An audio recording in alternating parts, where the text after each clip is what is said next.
साजिश वहां शुरू हो चुकी है। खालिस्तान का क्या है आप देख रहे हैं, खैर उस पर आज कभी और। लेकिन कहने का मतलब जिस साजिश पर ये काम कर रहे हैं वो साजिश है कि किसी भी तरह से चाहे जैसे भी हो, चुनाव, अगला चुनाव 2024 का चुनाव अगर हो तो अगर कोई बाधा पड़ती है, अगर नरेंद्र मोदी के हारने की संभावना बनती है तो ये चुनाव कैंसिल भी कर सकते हैं। ये भारत में इमरजेंसी लागू कर सकते हैं। खैर अगर ये ना हो, चुनाव हो, तो चुनाव इनकी कोशिश है कि किसी भी कीमत पर राहुल बनाम मोदी ना हो जाए, क्योंकि अब राहुल के सामने नरेंद्र मोदी का कद बहुत छोटा हो चुका है। नरेंद्र मोदी की सारी पोल खुल चुकी है, नरेंद्र मोदी के सारे भ्रष्टाचार खुल चुके हैं। यहां तक कि भारत में जितने भी भ्रष्टाचार हुए सब राष्ट्रीयकृत भ्रष्टाचार हुए हैं, यानी सरकारी भ्रष्टाचार हुए हैं, और उस सरकार को चलाने वाले नरेंद्र मोदी हैं। यानी अगर सीधे सीधे कहा जाए, सीधे सीधे देखा जाए तो अडानी कांड जो हुआ है उसके कर्ता धर्ता जड़ से लेकर तने तक, मतलब पूरा का पूरा नरेंद्र मोदी है। तो डेफिनेटली ये वर्कआउट करेगा चुनाव में। बात धीरे धीरे समझ में आ रही है, और अब आगे चल करके ज्यादा इसलिए समझ में आएगी कि 80 करोड़ लोग कटोरा लेकर खड़े हैं 5 किलो की लाइन में। अब इतनी छोटी सी बात तो लोगों को समझ में आएगी कि हमारे लिए 5 किलो का अनाज, 5 किलो के अनाज, हमारे हाथ में 5 किलो के मुफ्त अनाज का कटोरा, और एक आदमी को 5 लाख करोड़ से ज्यादा का अनुदान सरकार दे, हमारे पैसे, बैंकों से हमारे देश के पैसे जो चोर चुरा कर भागे थे वो भी। तो ये चीजें अब लोगों के समझ में धीरे धीरे आने लगी हैं। हां, अब इसका सामने से ना दिखे इसके लिए मीडिया मैनेजमेंट है। जब सामने से नहीं दिखेगा तो ये ईवीएम को हैक करके वहां इजराइल में बैठ करके हैक करवा लेंगे, तो ईवीएम को हैक करके ये चुनाव भी जीत लेंगे। ये सारी कवायद इनकी चल रही है। लेकिन इसके बाद भी इनका, क्योंकि हो सकता है कि ईवीएम से चुनाव, अगला चुनाव ना हो सकता है सुप्रीम कोर्ट दखल दे। जैसे सुप्रीम कोर्ट ने चुनाव आयोग में दखल दिया, उसी तरह से अगला चुनाव ईवीएम से ना हो, इस पर भी सुप्रीम कोर्ट दखल दे सकता है, अगर ईमानदारी से काम करेगा तो, अगर राज्यसभा के लालच में नहीं आया तो। इसके अलावा आईटी, ईडी, सीबीआई की भूमिका बनती है। अब उनमें वो कितना इनकी मदद कर पाते हैं ये देखने वाली बात होगी। तो कहने का अर्थ है कि अगर दबाव बनता है तो, और चुनाव हो जाता है ईमानदारी से, उस स्थिति में 1% भी चांस नहीं है कि नरेंद्र मोदी फिर से चुने जाएंगे। ऐसे हालात को बदलने के लिए ये अब इस तरह की साजिशें रच रहे हैं कि नरेंद्र मोदी के सामने अरविंद केजरीवाल को खड़ा किया जाए। दोनों अपने आदमी रहेंगे, वोट इसको मिले या उसको मिले, और अरविंद केजरीवाल के बहाने विपक्ष में फूट भी डाली जाए, क्योंकि कुछ विपक्षी ये समझते हैं कि अरविंद केजरीवाल के ऊपर अन्याय हो रहा है, अत्याचार हो रहा है, तो उसका साथ देना चाहिए। क्योंकि उन्हें, कुछ विपक्षी पार्टियों को यह समझ में नहीं आ रहा है कि अरविंद केजरीवाल और नरेंद्र मोदी दोनों एक हैं, दोनों ही आरएसएस के दत्तक हैं, दत्तक पुत्र हैं, ऐसे कह सकते हैं।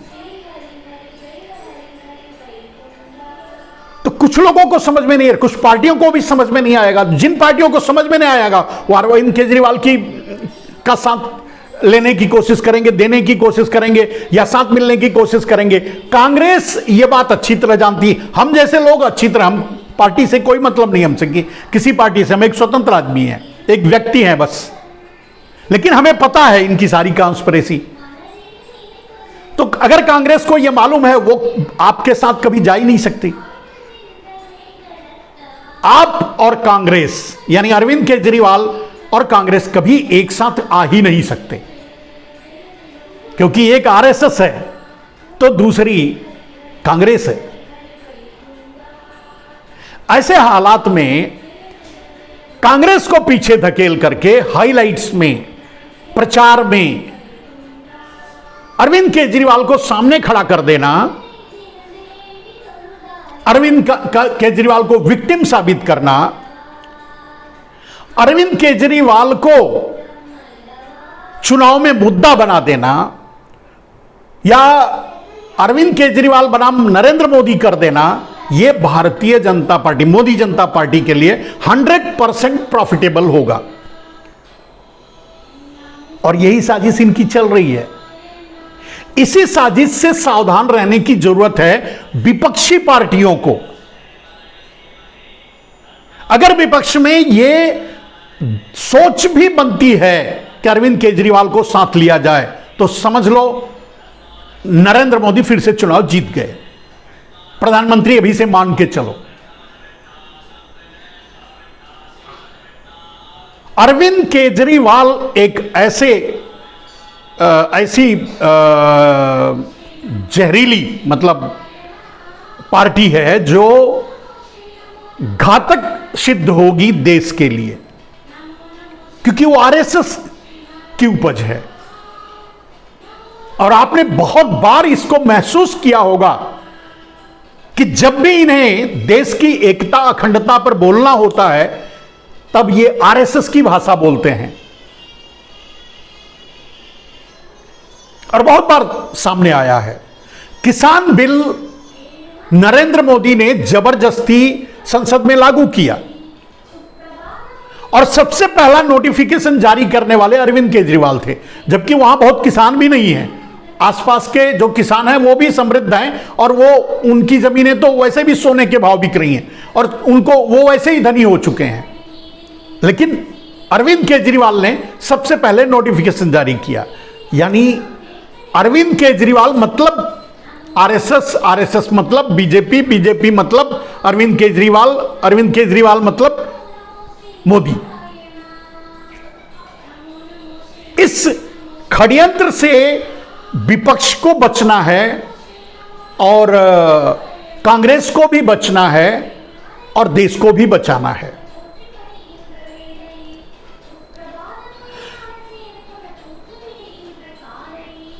दोस्तों, एक कर्नाटक के नवीन कदिल साहब, कतिल हैं, कतिम है, पता नहीं, हिंदू हैं मुसलमान हैं ये भी मुझे मालूम नहीं, नाम से तो लग रहा है कि शायद हिंदू हैं, लेकिन बाद में कतिम कुछ लगा हुआ है, वो क्या है पता नहीं।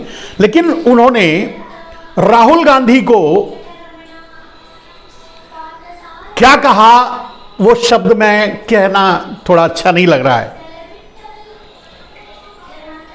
लेकिन उन्होंने जो भी राहुल गांधी को कहा उसे नरेंद्र मोदी से पूछ लेना चाहिए था।